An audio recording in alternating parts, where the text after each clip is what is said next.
शेला तुमच्या अपोजिट होते, काय सांगा? बघा, आम्ही नेहमी ही घोषणा देतो की मुंबई आहे आमच्या साहेबांची, नाही कोणाच्या बापाची. ही घोषणा आम्ही नेहमी देतो आणि ही घोषणा आज आम्ही सत्य करून दाखवलेली आहे. शिवसेना पदवीधर असो, आता शिक्षक असो, मुंबईमध्ये शिवसेना आणि शिवसेनाच आहे आणि ते सुद्धा उद्धव बाळासाहेब ठाकरे यांची शिवसेना आहे. शिक्षक पण विजयी झालेला आहात. शिक्षक मतदारसंघामध्ये देखील आम्ही विजयाच्या अंतिम टप्प्यात आहोत. त्यामुळे मुंबईतले शिक्षक, मुंबईतले उच्च शिक्षित हे तर शिवसेनेबरोबर आहे, हे आज सिद्ध झालेलं आहे, अधोरेखित झालेलं आहे.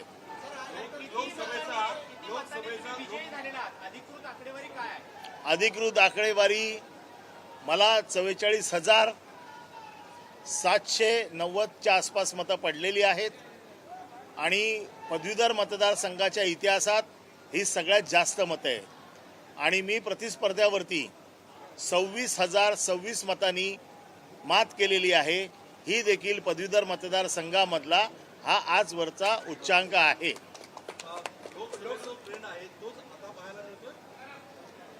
शिवसेनेचा हा ट्रेंड पदवीधर मतदारसंघात गेले 30 वर्ष पाहायला मिळतोय.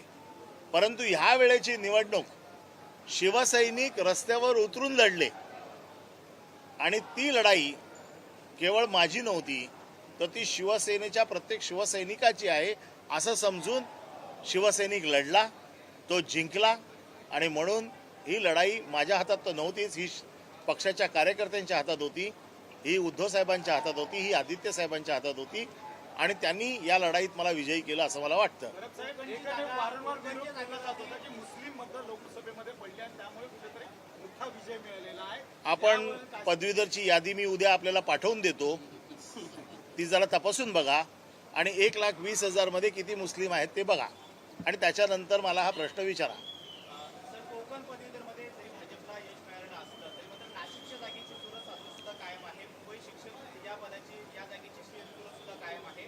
दोन्ही जागांवरचा विजयाचा विश्वास तुम्हाला अजूनही वाटतो? मुंबई शिक्षक जर आम्ही जवळपास जिंकलेलो आहोतच, फक्त अधिकृत अजून निकाल बाकी जाहीर व्हायचा आहे. नाशिकमध्ये चुरस आहे, नाशिक देखील आम्ही जिंकू असा आमचा विश्वास आहे. उद्धव बाळासाहेब ठाकरे या पक्षातर्फे जे उमेदवार लढलेले आहेत हे तीनही उमेदवार विजयी होतील आणि शिवसेनेचाच डंका पुन्हा एकदा वाजेल ही मला खात्री आहे आणि हा माझा विश्वास आहे. आज सकाळपासून तुम्ही इथे होता, तुमचे पदाधिकारी होते, कुठेतरी अमोल कीर्तिकारांना फटका बसला तर बसू नाही किंवा मला राज्यामध्ये नाही, मी सगळ्याच निवडणुकीत सकाळपासून येतो, परंतु बाकीच्या निवडणुकीत आमदार खासदारांना परवानगी नसते आतमध्ये यायची म्हणून येत नाही.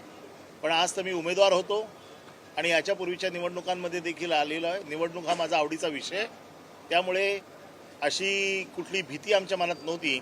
परंतु ह्या सरकारचा काही भरोसा नाही, हे काही करू शकतात हे वारंवार त्यांनी दाखवून दिलं आहे. पण फटकाच एवढा जोरदार मारलाय शिवसैनिकांनी की यावेळेला कोणाला ती संधी मिळालेली नाही आहे. सगळ्यात पहिल्यांदा तुमच्या विजयाचे कल समोर आले आणि तुमच्या विजयाची बातमी जेव्हा चालली त्यावेळी आशिष शेलार यांनी प्रतिक्रिया दिलेली आहे. अनिल परब यांनी नोटांचा वापर करून हा विजय मिळवला आहे असं ते म्हणतात. ह्या निवडणुकीत नोटा नसतात.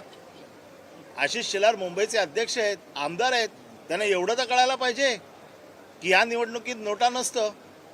मला वाटतं त्यांचा क्लास परत मला घ्यावाच लागेल. पैशांचा वापर मुंबई शिक्षक मतदारसंघामध्ये त्यांनी केला असं तुम्ही आरोप केलेला होता. आता जे म्हणतात की तुम्ही पैसे वापरले. बघा, हे आता हरल्यानंतर कारणं हजार देत आहेत. आशिष शेलारचा खरंच क्लास घेणं गरजेचं आहे. त्याची मानसिक स्थिती कदाचित या निर्णयामुळे, मुंबईचा पराभव झाल्यामुळे त्याच्यावरती मानसिक दबाव आला असेल, त्याची परिस्थिती खराब झाली असेल. माझा मित्र म्हणून काही सल्ले द्यायचे असतील तर मी त्याला जरूर देईन. चंद्रकांत पाटलांनी आधीच तुमचं स्वागत अभिनंदन केलं होतं, त्यांना पराभव तुम्हाला तेव्हाच कॅडबरी दिली होती. चंद्रकांत पाटलांना बऱ्याचशा गोष्टी अगोदर कळलेल्या असतात.